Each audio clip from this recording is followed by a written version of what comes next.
लोगों का कहना है कलम का जमाना। कलम भी तब सुरक्षित रहेगी जब तलवार मजबूत रहेगी। अभी पीछे भरत तिवारी की बिहार में नई सरकार बनी, लेकिन हत्या हुई। हत्या कर देना कहां तक उचित? मैंने ये बात उठाई है और उसने चारों जो पुलिस अधिकारी के वे सस्पेंड किए हैं उनकी गिरफ्तारी हो, जेल भेजे जाएं और उस भरत तिवारी के माता पिता को न्याय मिले। रानी लक्ष्मीबाई एक ऐसी वीरांगना थी जो हमारे हरेक के दिलो दिमाग में इस तरह से बसी हुई है। रानी लक्ष्मीबाई की जयंती के उपलक्ष्य में हम लोग एकत्र हुए हैं।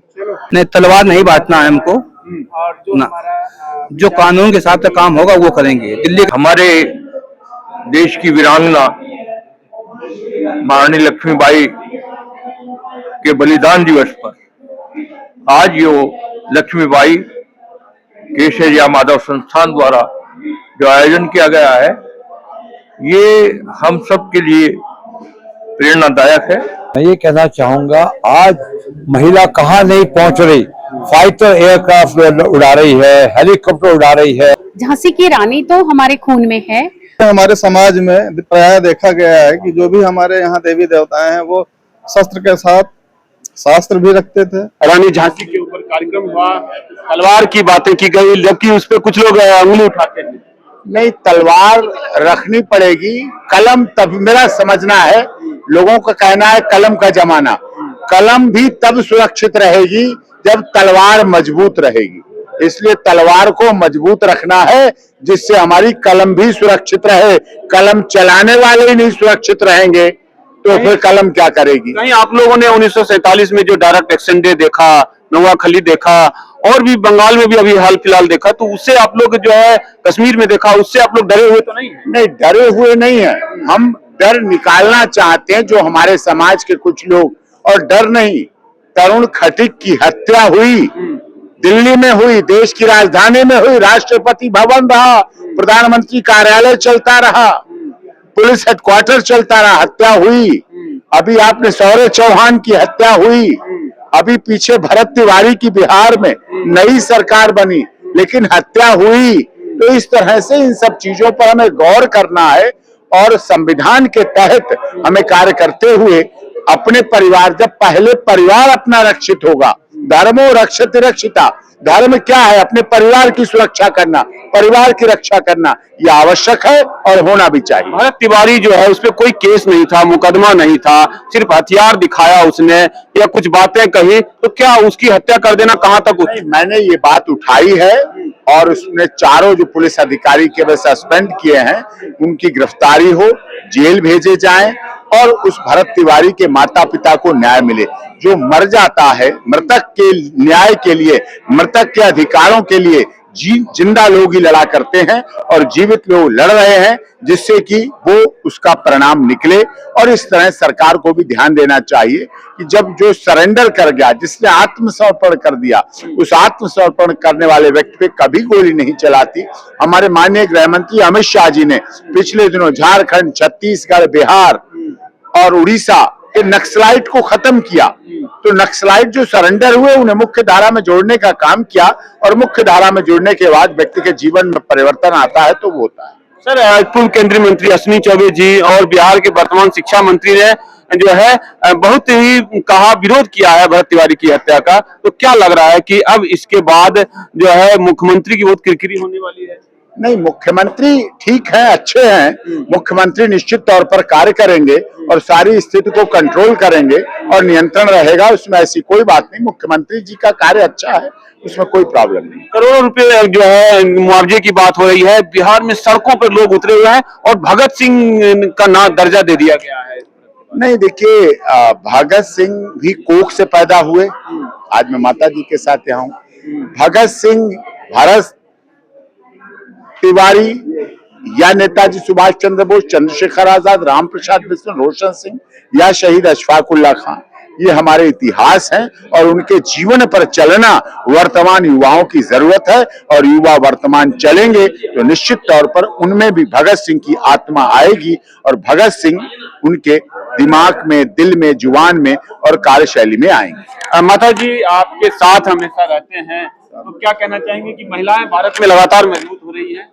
रानी लक्ष्मीबाई का ये है, हमारी लड़कियां, हमारे सब सारे बच्चे जो लड़कियां मर रही हैं, तो उन्हें भी आने की जरूरत है कि मरने से पहले सैनिक बॉर्डर पर लग जाए आके और वहीं पर अपना बलिदान करे, तो देश के लिए मरना और जीना अमर हो जाता है। जो देश के लिए जो देश हित जीता मरता है वो यहाँ अमर हो जाता है। तो हमारे देश की ऐसी लड़कियां होना चाहिए कि सैनिक बॉर्डर पर खड़ी होकर और लड़ाई लड़ने के लिए तैयार हो जाए, अपना खुद ना मरे, आत्महत्या ना करे। कि आप जैसे हैं आक्रामक लड़ाकू, तो आपके साथ भी महान शख्सियत हैं झांसी की रानी, तो क्या कहना चाहिए? झांसी की रानी तो हमारे खून में है। मातृशक्ति जो दुर्गा से निकलती है, काली तक पहुंचती है विषम परिस्थितियों में, घर को संभालने के लिए लक्ष्मी बनती है, पारंपरिक गतिविधियों के लिए वो माँ दुर्गा रहती है सदैव से, दुनिया की पालक सदैव है। माँ रानी लक्ष्मीबाई भी इसी तरह की हमारी थी, जिन्होंने पहले 9 साल की आयु से वो अपने नाना साहब के साथ में पली बड़ी थी। वहां से उन्होंने देखा काल परिस्थिति के हिसाब से ही कि मुझे क्या करना है, तो वहां से उन्होंने शस्त्र विद्या ली और शस्त्र शास्त्र के साथ में उन्होंने सिर्फ वीरों की गाथा पढ़ी। हम जो पढ़ते हैं, जो सुनते हैं, हम वैसे ही बनते हैं। उन्होंने रामायण और महाभारत की पढ़ी तो उन्हें समझा तो उन्होंने बस वही किया जो हमारे रामायण में लिखा है, जो हमारे महाभारत में लिखा है। क्या बात है।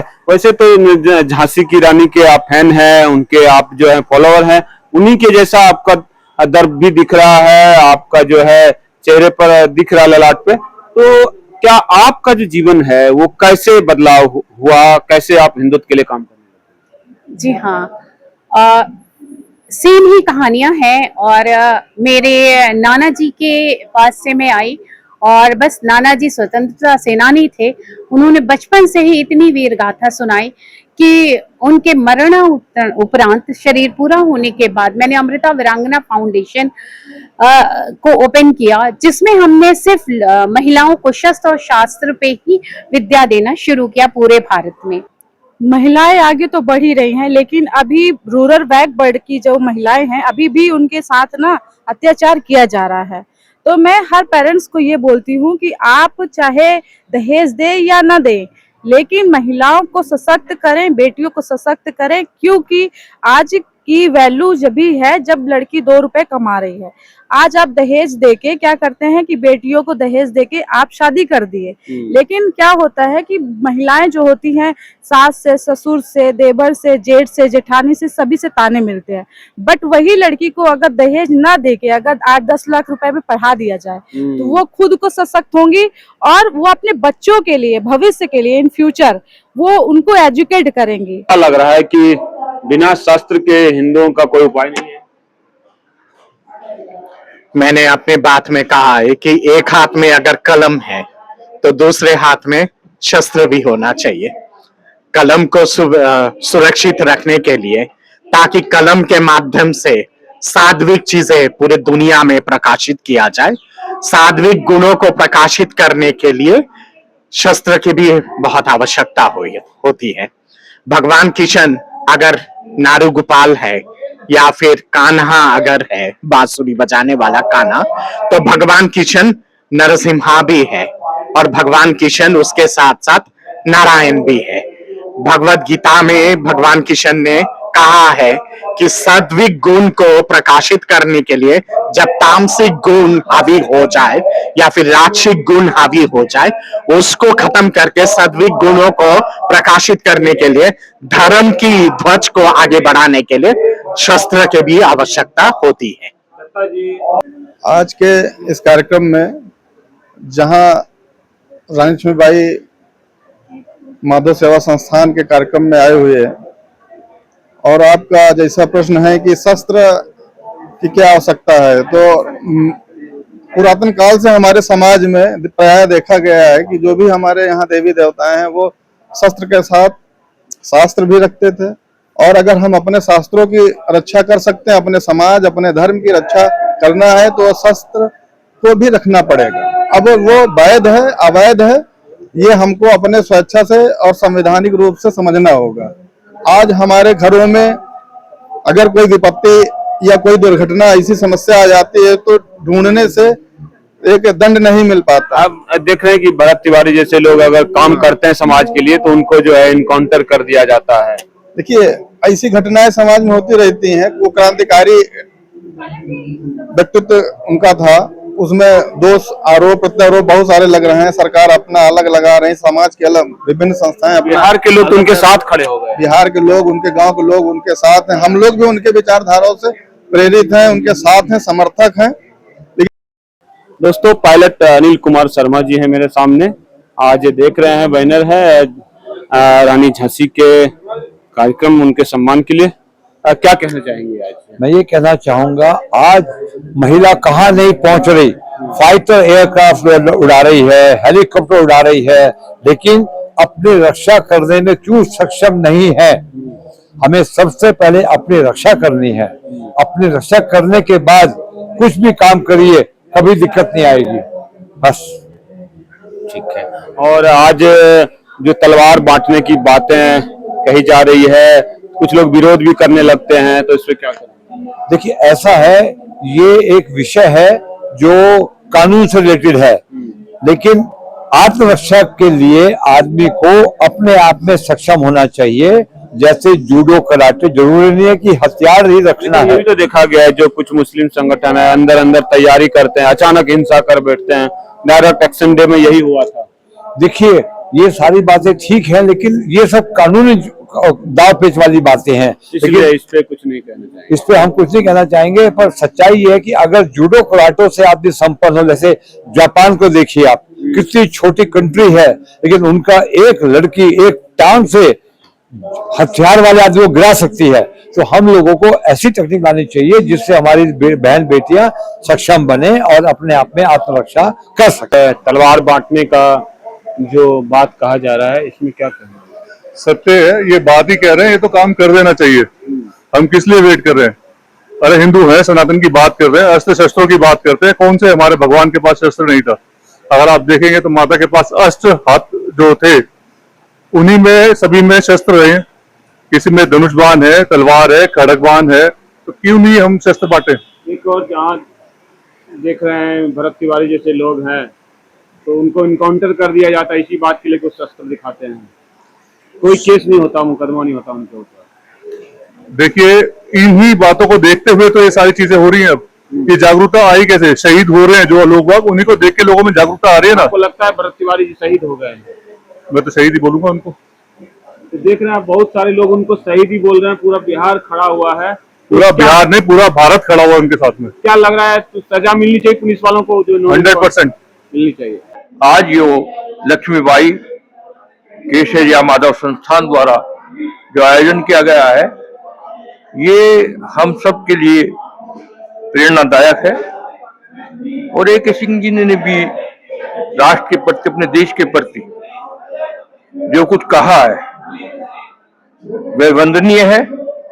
और मैं तो 4 पंक्तियां कहना चाहता हूं अपने देश की वीरांगना के लिए।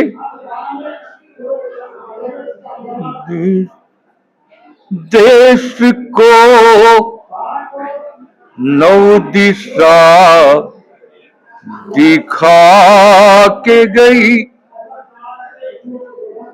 देश को नौ दिशा दिखा के गई, सूर्य की रोशनी बढ़ा के गई।